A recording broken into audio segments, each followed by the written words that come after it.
I'll tell you what, the 3.7 may not be the fastest thing in the world, but you throw a muffler delete on it, and it sounds mint.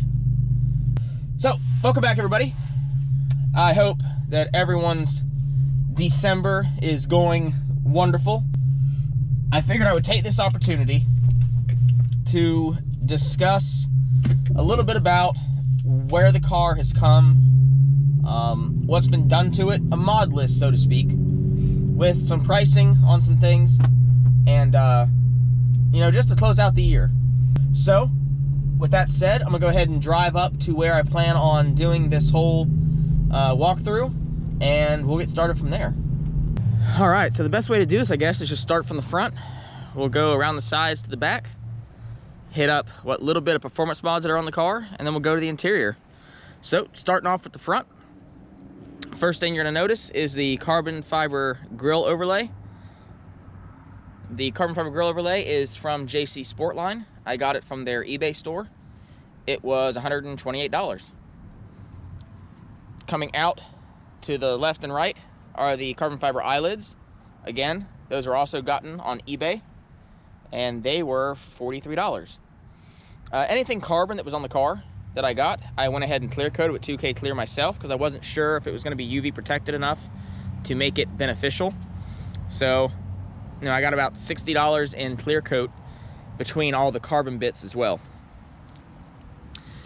Moving down to the bottom, I did a aftermarket universal mesh for the lower grille to kind of match the upper grille. I liked it better than the bar slack grille that come with the bumper from factory. The Honeycomb grill I got on, again, eBay for about $40. You're gonna notice a trend as I go through this list, so see if you can spot it. The next thing we're looking at is below that is the NIS Front Bumper Lip. This was $140 on eBay. I had a shop paint this because of it being polyurethane and needing a flex agent. So in all, between buying the part and getting it painted at a shop, I have $280 into that front lip. For some reason, I get asked a lot about the yellow fogs and front indicators. That is actually the Lamin-x Yellow fog overlay kit. I got it from their website, and I believe it was like $30 for both of them. They're pre-cut to the correct sizes, so you literally just have to apply them. I didn't even have to take the bumper off to do it. And then you see in the front, I also did a slight chrome delete by wrapping the front chrome trim in a gloss black vinyl. Moving from the front of the car, as we start to arc around to the side, the first thing you're gonna see is the wheels and tires. The wheels are actually a set of Koenig oversteers. They are a 19 by 8.5 with a 30mm offset. I bought these also on eBay. They were $589 for the set. Surrounding those wheels are a set of Achilles ATR Sport 2s. Mine are a 245/40 ZR19, and I got a lot of flack about buying off-name brand tires for this car. But I would like to put out that I have over 40,000 miles on this set of tires so far, and it still has some life left. So for $299 on eBay, I couldn't beat that. I've gotten well out of what I put into them. Back behind the wheels, you'll see a set of drilled and slotted rotors and premium brakes that you can't see. Those are from R1 Concepts, and they were $295 for the set. Now, I do plan on taking the wheels off, painting the center portions of the rotors gloss black, and actually painting the calipers. That will happen eventually, I just don't know when. To finish off the wheel, I went with a set of red alloy lug nuts. Those were $32 a set, and I got them from AutoZone. So, moving down the side of the car, next thing we're going to look at is these beautiful M-style carbon fiber weave Gen 1 mirror caps. These are replacement caps gotten from Halesco's Carbon Fiber. I believe they start at $160 and they go up from there depending on whether you get regular carbon, forged carbon, honeycomb. The prices will vary. When I added the mirrors, I also added a set of smoked sequential front indicators. These were $145 on Amazon. And anything that I've talked about with pricing, I'll have links in the description if they're still available. If they're not, well, the link won't be there. As we go to the bottom, you see going across the side of the car, I have a set of ABS plastic side skirts. They were also purchased on eBay, and they were $150, I believe. I painted them myself. The paint and miscellaneous materials cost me about $60 to complete. And then below that, I have some CS style side splitters. These were universal one-piece side splitters that came with an additional adapter plate for the front. I had to plastic weld these, cut them down, and get them to fit, and then install them. Now, if you like these splitters, you can buy them. I'll put the link below. Just know it's going to take some work to get them to fit the car the way that mine are. Moving up to the side, you see the chrome delete and the roof wrap. I have about $100 worth of vinyl into the gloss black chrome delete and in the roof wrap, as well as the color matched chrome delete on the handles, with another $30 in random tools to get the job done. The tools were purchased on Amazon. I will link those in the description. And the vinyl wrap was purchased from the Metro Restyling eBay store. As we move around to the back of the car, up at the top, you have the roof spoiler. The roof spoiler was $74 on eBay. I believe it was from Spoiler King, and it came pre-painted. As we move down, the next thing of notice in the back is the Krotov Duckbill spoiler extension. Now, you can buy this spoiler separately for around $215 shipped from their store. I bought it with the wide body kit that is yet to be installed in the car, but if you plan on getting it by itself, $215 is what you're going to pay. As we move around to the back of the car, the next thing you'll notice is the carbon fiber overlay pieces that are on the back trim. The carbon fiber back trim was $115 for the set being the upper and the lower. Now, I know the lower is not carbon fiber anymore. That is because I color matched it with the same paint that I painted the Duckbill with, and 2K cleared that as well. I thought the carbon lower trim kind of stood out awkwardly on this silver, so I fixed that. I do have plans next year, hopefully, of taking that lower trim off, welding that whole area shut, and making it look more like the new 2017 and up trunks. As we move down toward the back, you have the polyurethane diffuser. That was also purchased on eBay for $85. It came matte black. I painted it gloss black with Rust-Oleum and 2K cleared it by myself in the garage. A lot of these installs that I did on the car, I did on the channel, and I actually recorded it. A good bit of the stuff, though, I had done before I started the channel, so if you go looking for videos on certain things and they're not there, that's why. So now that we've covered the front, sides, and rear of the car, I'm gonna go ahead and go into the trunk, and we'll hit up the stereo. So in regards to my trunk layout, I have the custom fiberglass corner mount enclosure that I built. I did a 4-part video series on this channel regarding the construction of this box.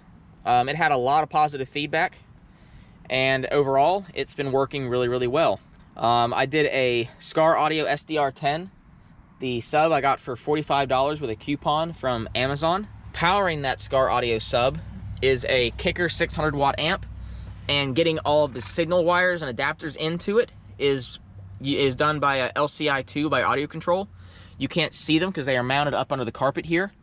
If you want to know how to install those objects, there's a video in the description showing the installation process of my stereo system to make sure that everything was seamless and wasn't visible. The custom LED lighting I have in the trunk, I made myself. The plates are 25 LED plates that I got as a pack of 5 off of Amazon. I want to say they were like $20 for the set. I will link those in the description as well.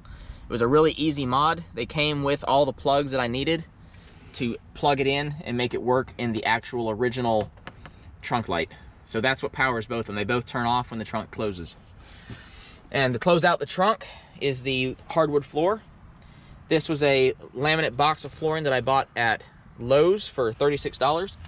I cut it out, trimmed it, and installed it myself. I have a video on that also that I will link in the description as well. Now, when we move into the interior, I'll go ahead and crank the car up and I'll play the stereo. That was one negative comment that I got several times on the installation video, that I never actually played the sound that the sub box produced. So when we get inside, I'll go ahead and knock that out. So performance wise, this car is lackluster at best. I haven't really put a whole lot of money into it, but what I have done is I did a set of Z1 intake tubes. I didn't buy these new, I got them on OfferUp for $75 for the set, so that was a pretty good bargain. Inside the factory air boxes are a set of AFE dry flow filters. I believe they're around $100 from AFE website themselves. I plan on doing custom intakes on this car for 2021. I already have all the equipment and supplies I need, and hopefully it'll work out in my favor that I can get the cones either mounted in the grill right here or back here in the corners behind the fog light housing areas where they're still protected by the undershroud from any type of water log. Also in the engine compartment here, I have my carbon fiber skinned pieces that have been in for about 5 months now, and so far so good. They have not delaminated from the heat, so that was a plus. So with that said, I'm now confident that I'm going to start skinning these rest of these side trim parts. I'm going to make a new custom radiator cover once this one comes off and the intakes come out. And then I have a set of dual catch cans that are going to be installed in the engine bay as well, just to dress it up and to help keep the oil out of the throttle bodies and whatnot. So performance-wise under the hood, that's really all that's going on. I do have a axle back exhaust. Now mind you, I know I probably could have saved money and had a shop do a muffler delete for me, but instead I went a different route. I bought the Remark double wall 3-inch outlet axle back system. Got it on eBay for $260, and so far it's been really good. The welds were fantastic. I don't have any cracks, any leaks, and as you heard in the start of the video, they sound really, really nice. So in regards to performance, I do plan on finishing out the exhaust. I am going to go the route of the Speed Culture Studios exhaust system, but I'm gonna do some slight modification with it. Make it a little bit different, but it's gonna be around the same premise. So let me go ahead and open the driver's side door and we'll get inside and we'll close this video out with the interior. All right, so we'll start off on the doors.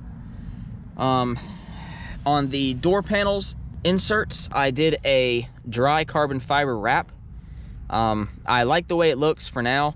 I do have intentions of doing true carbon skinning on these inserts eventually, but until I decide that it's worth my time to do that, or this peels off, I'm gonna stick with the dry carbon that's in here because quite frankly, it looks pretty good for what it is. In regards to carbon as well, I also have the carbon fiber steering wheel insert and the carbon fiber shift knob insert. Both of these inserts were bought off of eBay, and I paid around $35 for both of them. Finishing off the carbon on the inside, I bought the carbon fiber ring that goes around the ignition button. That was $8, and that was also on eBay. So I bought the premium model, and it did not have paddle shifters in it, so I opted for the Maxima paddles because they were cost effective. In all, with the Maxima paddles, I have $80 in the paddles. I bought them from 2 separate vendors on eBay for around $39.99 a piece. And then I finish it off with the factory shroud for $99. I got that from an Infiniti parts dealer also on eBay. I bought the generic black seat gap fillers just to catch all the junk that falls in and stays, you know, so that way I can get to it and doesn't fall into the seat and disappear forever. One thing you may notice that a lot of people pick up in the videos and that the car meets and stuff is the red stitch in the premium. So The side bolsters are out of an actual Red Sport. I got them for $89 off of eBay. And had I known what I'm about to tell you, I wouldn't have bought them. I would have just did it the other way. What you will also notice is the red stitch on the shift boot, on the armrest, and on the door panels. That was done at the recommendation of a upholstery shop to me. That is actually a red Sharpie Extreme fade resistant marker. The upholsterer told me that if I applied enough coats, enough minutes apart, that it would saturate into the thread and it would not come out. And it's been about 1.5 years now. It is not faded, as you can see. It has not bled on any of my clothing or anything else. So if you want to change up the color of your stitch in your car from white to red or blue or green, use the Sharpie Extreme fade resistant markers because they work really well. So the next thing I did on the interior here, you'll see the gloss black trim that goes around the radio and down through the actual center console. That is not vinyl wrap, that is actual paint. I bought the wood grain pieces because I didn't like the silver chicken pox looking pieces that were in the car from the factory. So I bought the wood grain pieces off of eBay. I paid, I believe, about, I think, $70 for all 3 pieces. I sanded those pieces down. I painted them with the same Rust-Oleum black that I used on the diffuser. And then I 2K cleared them with the Spray Max 2K with the hardener. And they have been wonderful. No peeling, no scratching, no chipping. And it matches the other piano black inserts in the center perfectly, which I love.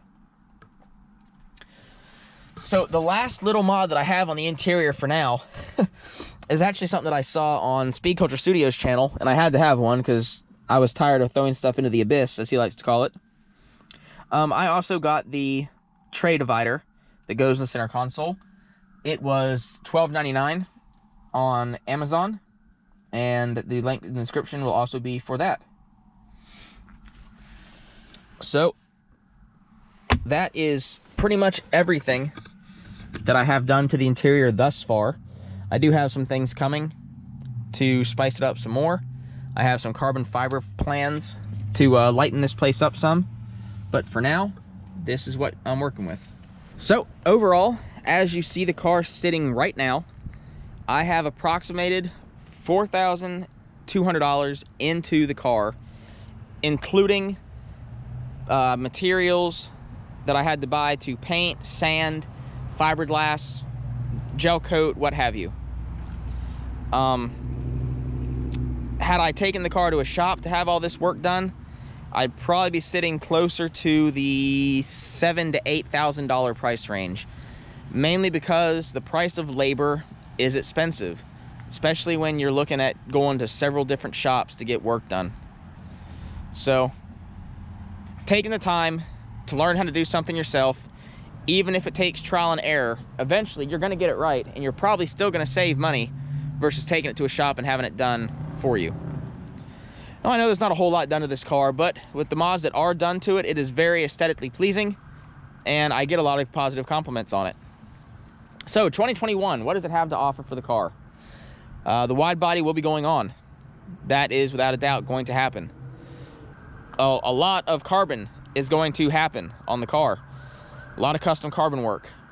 All new splitters for the sides, front, and rear are going to happen. The Outcast garage bumper that I picked up for $200 on Facebook Marketplace that I'm still working on is going on the car. That will happen. All those wide body panels will get repainted and color matched to the car. And maybe by the end of the year, the car might be wrapped. I'm not entirely certain yet. Just depends on how everything goes money-wise from now to then. I will have the full exhaust completed. I will have my intakes completed. And that will probably close out 2021, minus a couple interior mods here and there. So with that said, we're gonna go ahead and hop back in the car and get this sound clip recorded. Hopefully it resonates well over camera. I guess we will find out in a second. Alright, so to get this final sound test done of what this sub actually sounds like in this enclosure, I'm going to go ahead and play a song that I use in a lot of my videos that is copyright free, so that way I don't get hit at the end of this for playing this track. The song is The Light by EWN. The link for the song will be in the description.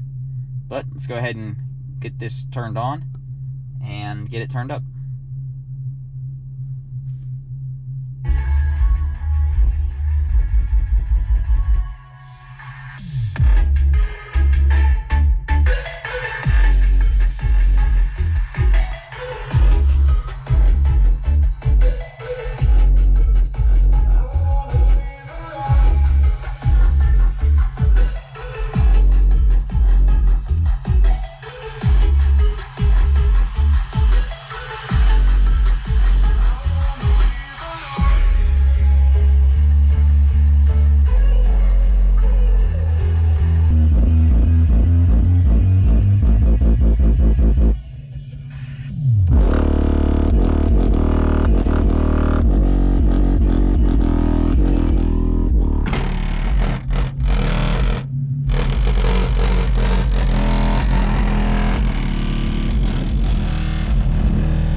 Well, for those that wanted the test, there you go.